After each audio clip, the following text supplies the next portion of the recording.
नमस्कार, insider live देख रहे हैं आप। देखिए, मुकेश सहनी ने एक बार क्लियर कर दिया कि हम भाजपा में नहीं जाएंगे और भाजपा वाले पहले अपने सहयोगी दल को समझा ले, उसके बाद हमको जो है देखे। भाजपा दल के सहयोगी दलों को भी उन्होंने जो है चेतावनी दे दी कि भाजपा के सहयोगी दल पहले तो यही क्लियर कर ले कि चिराग पासवान को कितनी सीटें देनी है, जीतन राम मांझी को कितनी सीटें देनी है, उसके बाद जो है हम पर डोरे डाले। लेकिन फिर से दिलीप जायसवाल ने ये बात क्लियर किया है कि रात के अंधेरे में उनके और दिलीप जायसवाल की मुलाकात हुई थी। दिलीप जायसवाल और उनकी मुलाकात जो है वो रात के अंधेरे में हुई थी। यानी कि मुकेश सहनी को जो तवज्जो, जो रिस्पेक्ट मिलना चाहिए वो नहीं मिल रहा है, ऑब्वियसली गठबंधन से।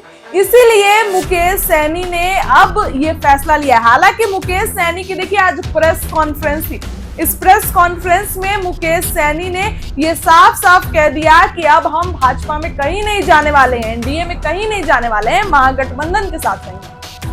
लेकिन क्या सच में मुकेश सहनी ऐसा कर रहे हैं? क्या सच में? क्योंकि दिलीप जायसवाल से अगर मुलाकात हुई तो कैसे हुई? दिलीप जायसवाल से अगर मुलाकात हुई, और मुलाकात कोई आम राजनीति में नहीं होती है। मुलाकात में, राजनीति में सब मुलाकात जो है वो आम होती नहीं है।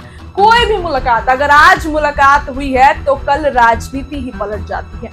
अब दिलीप जायसवाल से मुलाकात हुई, ये बात का खुलासा खुद दिलीप जायसवाल कर रहे हैं, कैमरे पर वो आपको सुनाएंगे।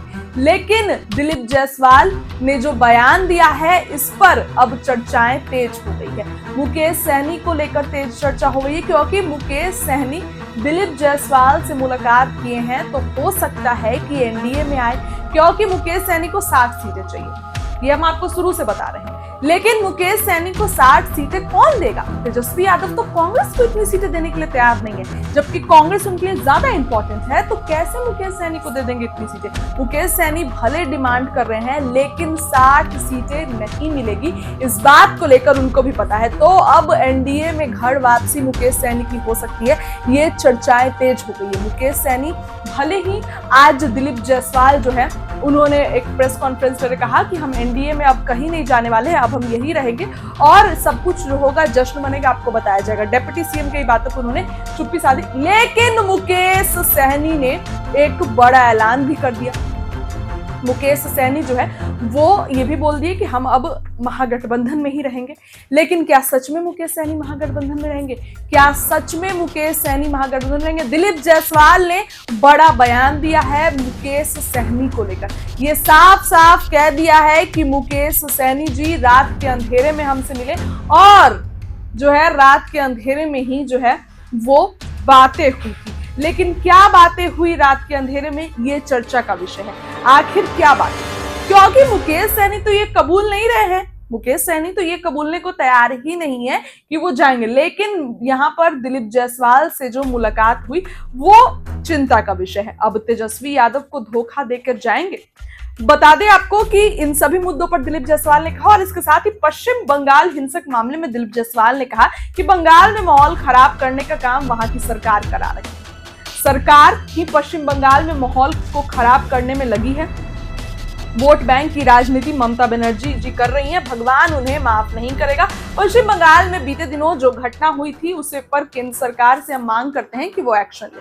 ये बातें दिलीप जायसवाल ने कही। लेकिन सभी बातों को छोड़िए और मुकेश सहनी पर ध्यान दीजिए कि क्यों आखिर मुलाकात की रात के अंधेरे में दिलीप जायसवाल से। अगर उनकी नीयत सही है, अगर वो सच्चे हैं, तो क्यों मुलाकात हुई? अगर महागठबंधन में ही रहना था तो फिर मुलाकात क्यों हुई दिलीप जायसवाल से? सवाल खड़े करता है, ये कई सवाल खड़े करता है कि मुकेश सहनी और दिलीप जायसवाल में आपसी बात हुई थी। और तेजस्वी अगर माने तो माने 60 सीटें, नहीं तो चकमा देने के लिए तैयार है मुकेश सहनी। कभी भी जो है फरार हो सकते हैं महागठबंधन से और एनडीए में चले जाएंगे, अपने पुराने घर वापसी हो जाएगी। भले एनडीए कितनी सीटें दे, ये मतलब नहीं है। अगर तेजस्वी 60 नहीं देते हैं तो इधर एनडीए भी कितने दे, कोई मतलब नहीं है। लेकिन अगर तेजस्वी यादव से मुकेश सहनी नाराज होते हैं तो मलाहों का एक बड़ा वोट तेजस्वी के हाथ से चला जाएगा, इधर एनडीए के पास आ जाएगा।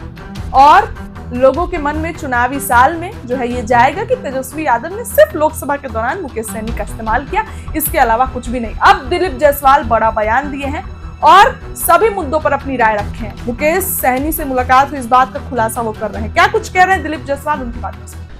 देखिए, ममता बनर्जी का जो रवैया है, ममता बनर्जी जिस तरह से सत्ता और शासन को चला रही हैं और जिस तरह से बंगाल के माहौल को उन्होंने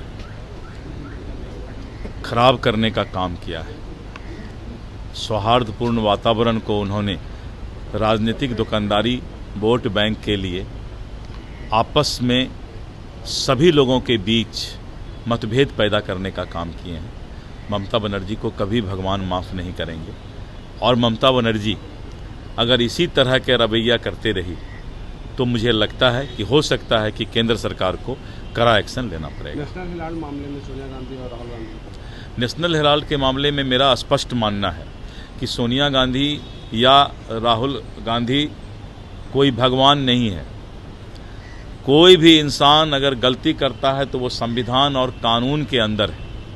इसलिए क्यों इतना हाय तौबा मचा रहे हैं, क्यों राजनीतिक कार्यकर्ता का दुरुपयोग करने का प्रयास कर रहे हैं? वो क्या सोचते हैं कि राजनीतिक कार्यकर्ता से धरना दिलाकर सोनिया गांधी और राहुल गांधी अपने पाप को छुपा लेंगे? कानून अपना काम करती है।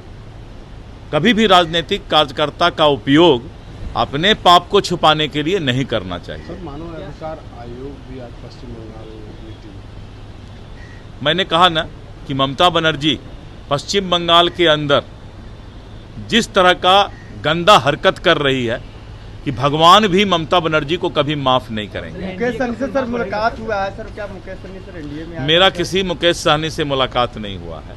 मैंने स्पष्ट तौर पे कहा है कि जिस तरह से महागठबंधन में कांग्रेस पार्टी, आज राष्ट्रीय जनता दल का कहना है कि वो झोलटंगा पार्टी बन गया है, यानी राजद का झोला ढोने का काम कांग्रेस पार्टी कर रहा है। तो कांग्रेस को सोचना है कि उसको झोलटंगा पार्टी बन के रहना है, झोला टांगने वाला पार्टी। धीरे धीरे राजद कांग्रेस के बुनियाद को समाप्त करने का प्रयास कर रहा है।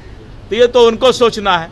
और कुछ लोग जो महागठबंधन में असहज महसूस कर रहे हैं, मैं किसी का नाम नहीं ले रहा हूं, वो हमारे संपर्क में है, रात में आधी रात को आके मिल लेते हैं। अब कौन संपर्क में है, क्या है, उनका हक है भाई। अगर महागठबंधन उनको सम्मान नहीं देगा तो किसी को भी हक है कि किसी दरवाजे में राजनीति तो संभावनाओं का खेल है ना। मैंने कहा ना कि पहले कौन है ये आप कैसे जानते हैं? सम्मान तो राजनीति संभावनाओं का दौर है और एनडीए जो है सबका साथ सबका विकास करेगी और आने वाले समय में एनडीए भारी बहुमत के साथ सरकार बनाएगी।